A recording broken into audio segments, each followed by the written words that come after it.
नमस्कार वॉरियर्स। इस दुनिया में अगर सबसे पावरफुल कुछ है तो वो आपके थॉट्स या आपके विचार ही।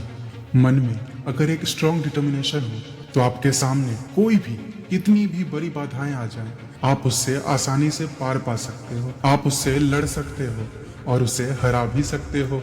आप अपनी दृढ़ संकल्प शक्ति, प्रबल इच्छा शक्ति से ऐसा क्या है जो प्राप्त नहीं कर सकते। राष्ट्रकवि दिनकर अपनी एक रचना में लिखते हैं, ठमठोक ठेलता है जब नर, पर्वत के जाते पांव उखर, मानव जब जोर लगाता है, पत्थर पानी बन जाता है।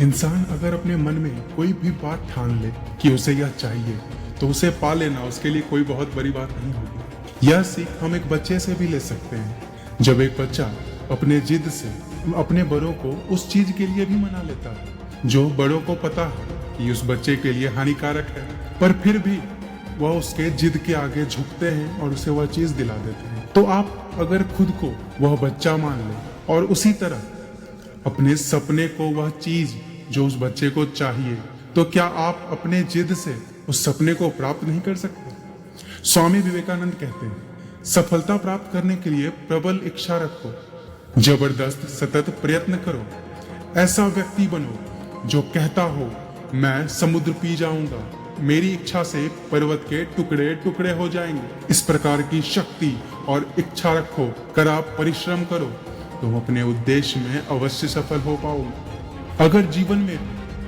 किसी भी क्षण तुम्हें ऐसा लगे कि तुम असफल हो जाओगे, तुम हार जाओगे और हार का डर तुम पर हावी होने का प्रयत्न करने लगे, इस कहानी को एक बार जरूर याद कर लेना।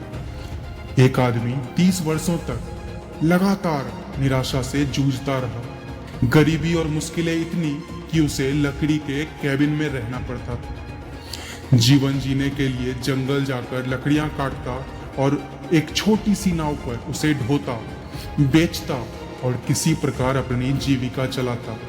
पढ़ने और कुछ करने की दृढ़ संकल्प शक्ति ऐसी कि घर से 10 मील दूर लाइब्रेरी जाता और वहां से बुक लाकर घर पर लाइट के साधन ना होने के कारण आग की रोशनी में पढ़ता था। अपनी छोटी सी दुकान में बोलने और भाषण देने का अभ्यास करता।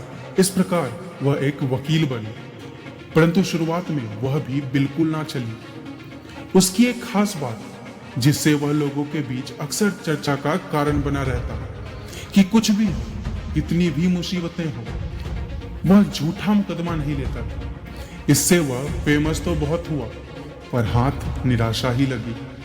साल 1831 में व्यापार में भी एक बहुत बड़ा घाटा हुआ।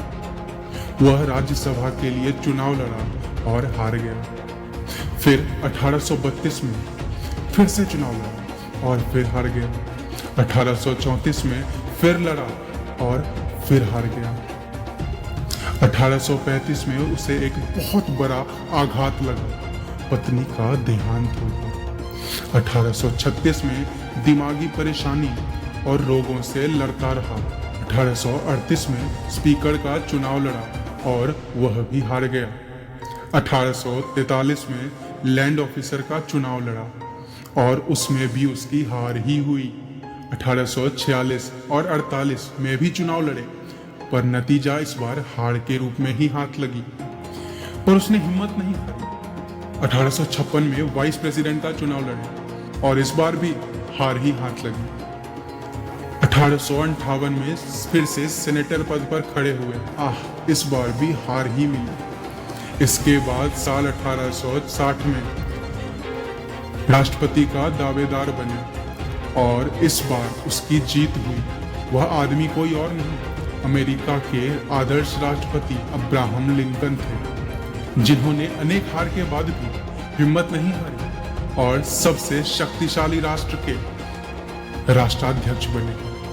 दृढ़ संकल्प के साथ कोई भी कार्य करें, एक एक कदम आगे बढ़ाएं, हर मुश्किल का सामना करें, कोई भी कार्य करें, अपना स्वप्न हमेशा याद रखें। एक दिन वह स्वप्न अवश्य ही साकार हो। जय हिंद।